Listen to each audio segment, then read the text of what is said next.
Where am I? I got myself into this residential neighborhood and I don't know how to get out. Let's go this way.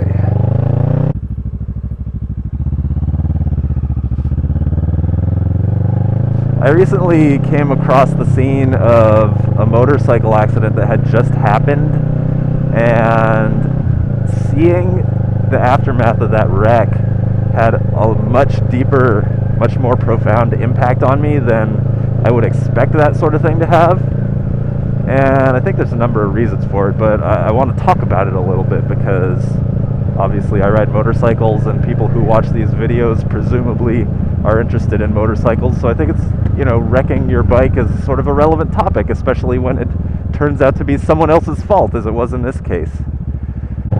So one of the reasons this is such a profound topic for me is because I consider myself to be a, relatively safe rider compared to a lot of guys out there. I ride fairly defensively the vast majority of the time. And despite that fact, there's a very good chance that eventually I'm gonna wreck anyway, not because of my own incompetence or anything like that, but because someone else does something stupid.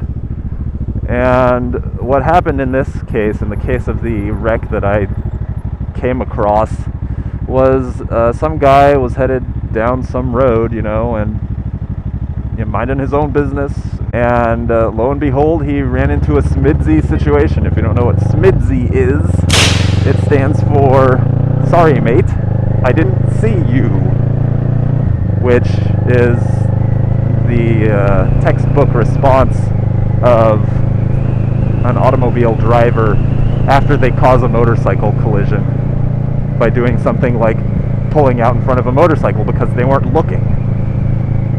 So this car pulls out in front of this guy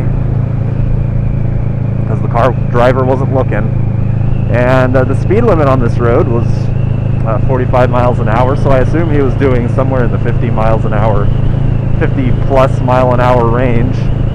Speak of the devil. What are you going to do if you're like 20 or 30 yards from a car when it decides that it wants to pull out in front of you? There's nothing you can do. You're just going to slam into the side of it.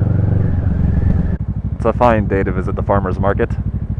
Anyway, I showed up pretty much right after the crash had happened. The driver of the car had pulled over.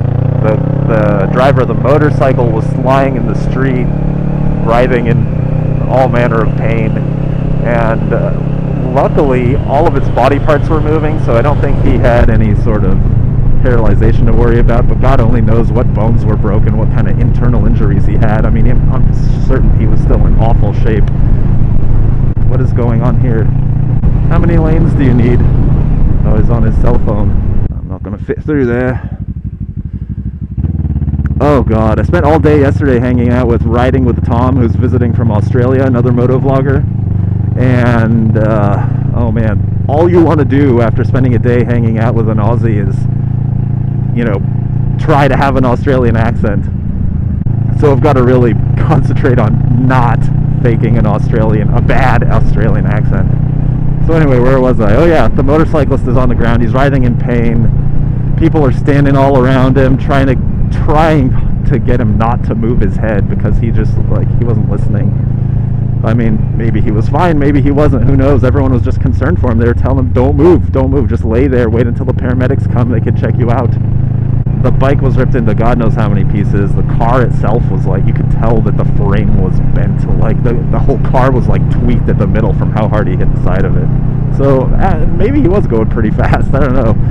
I mean, regardless, I don't put the fault with him at all. I don't even give him partial fault in that kind of a situation, because no matter how fast you're going, no one has the right to just pull out in front of you. You can't pull out in front of approaching traffic. That's not allowed, ever, no matter how fast that traffic is going. Pulling out in front of somebody in a SMIDSy situation sort of demonstrates one of two things. It has to be one of these two situations. Either you have a callous disregard for human life and safety, or you're completely incompetent as a driver. And in both of those cases, your license should be removed, and probably you should be put in jail. But I'm sure the lady got off scot-free, because when a car clobbers a motorcycle, it's an accident.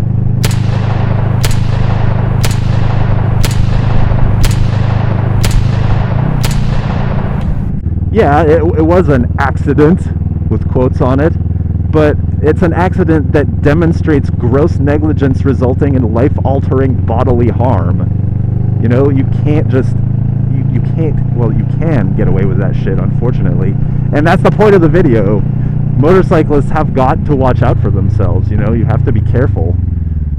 So anyway, witnessing this and actually seeing the motorcyclist on the ground in pain had a really deep, you know, a powerful effect on me.